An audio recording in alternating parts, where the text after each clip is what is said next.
Tonight with Jamie Bowl starts now. And thanks for sticking with us here at 7:30. We're on your side tonight trying to get around town. Of course, no bargain these days.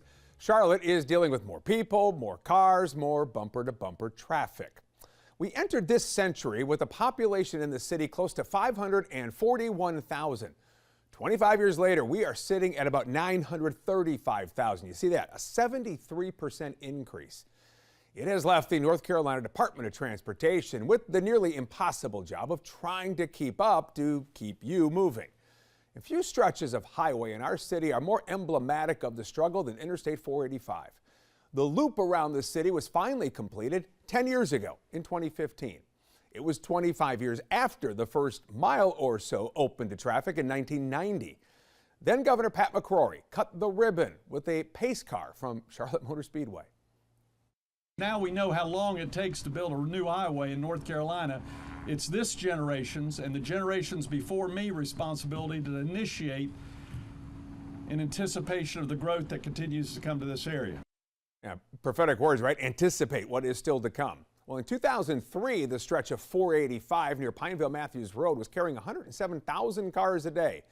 15 years later, in 2018, it was up to 154,000, a 44% increase. It's why, from the day 485 opened, there has been some sort of new widening project being debated or worked on. The most recent construction project is going on where it all started, back in 1990.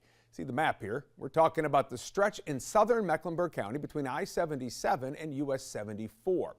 Not just a widening project, the state is creating an express lane, a toll road. There are going to be some changes to bridges and intersections and that sort of thing as well. Yes, we'll be beginning some bridge work, probably starting the middle of next month. See the date there in the corner, August of 2019, when we first did an explainer of this project. The toll road was being added, but there were other things there happening as well. The John Street exit in Matthews was getting a big makeover. Improvements being made there. A whole new interchange was also coming just west of John Street on Weddington Road. And there was a new flyover exit bridge going on at Johnston Road in Ballantyne. And if you travel this route, you probably realize these pictures you're seeing right here, well, that was shot today, which was not how it was supposed to go. The original plan was to have all of this done 3 years ago in 2022. So what happened? We talked to NCDOT resident engineer Brian Davis. Brian, I appreciate you talking to us. Good to catch up on all of this. I'm just curious, how often do you hear from people saying, when is this ever going to be finished out here? At least a few times a week. I bet you do. So what are you telling them? Well, right now it looks like we are going to be complete at the end of the year. And that includes the general purpose lanes and the tolling lanes. Because I think originally when we talked about this in 2019, we were kind of getting rolling. The hope was 2022. That is what correct. happened? There were a few delays. We decided to extend John Street. That was for one, so there was some supplemental work going on there. There's also the pandemic. That kind of slowed things down, caused some labor and material shortages there for a while. Our more recent delays have to do with the fact that we are coming up on operations that are very temperature sensitive. Final lift asphalt, the final striping, things like that, and that is very temperature sensitive, and that has kind of put a wrinkle in the schedule a little bit.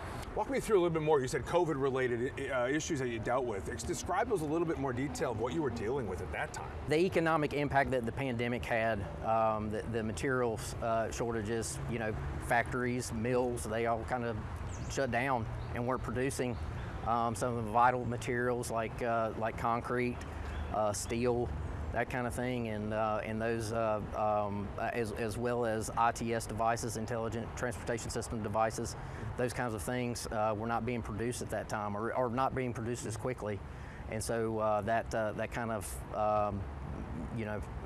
gave us some delays. What part of the 3-year sort of delay can you attribute that to? I do not know exactly. If I were to take a guess, I would say that it affected Probably around 6 to 9 months. You're hoping end of the year, right? Do you have this Right. all done? How confident All are done. you right now? All done. End of the year. Pretty confident. Yeah.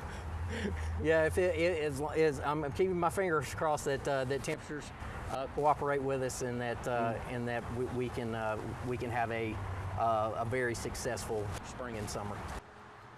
So again, hopefully by the end of the year. When it does open completely, you will have the same general purpose lanes in addition to that express lane option. Now that express lane will eventually be variably priced, meaning it will cost more at peak times. However, in the first 6 months, it will be a static price, but that price has not yet been set.